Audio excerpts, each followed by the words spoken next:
તો દ્વારકાના પટેલગા ગામે યુવક પર જીવલેણ હુમલો કરાયો છે। પ્રેમ પ્રકરણની અદાવતમાં અનેક શખ્સોએ યુવકનું અપહરણ કરી હાથ પગ તોડી નાખ્યા। હજંડાપાર ગામના પાટિયા પાસે યુવકને બોલાવીને ધોકા પાઇપ સહિતના હથિયારથી જીવલેણ હુમલો કર્યો। બાદમાં ખંભાળિયા લઈ જઈ વધુ માર માર્યો। ભોગ બનનાર આ બંને પગ અને હાથમાં ફ્રેક્ચર તેમજ માથાના ભાગે પણ ઈજા પહોંચી છે।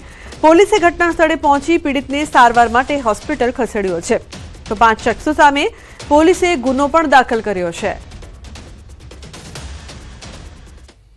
વેતનની ઘણા લોકો આવેલા 25-30 જણા અને મને આજે ખડી માર માર્યો ધોકા પાઇપ લઈને પછી લોકો મને રિક્ષામાં નાખી ખંભાળિયા લઈ આવ્યો એના ઘરે ખંભાળિયા લઈને પછી મને એના ઘરે છે ને ઢહડીને લઈ ગયા। પછી મને વાહામાં જ્યાં ત્યાં ધોકા માર્યા મારા 2 હાથ ને 2 પગ ભાંગી નાખ્યા।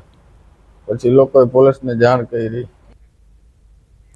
સુરત શહેરમાં ક્રાઇમ બ્રાન્ચને મોટી સફળતા મળી છે।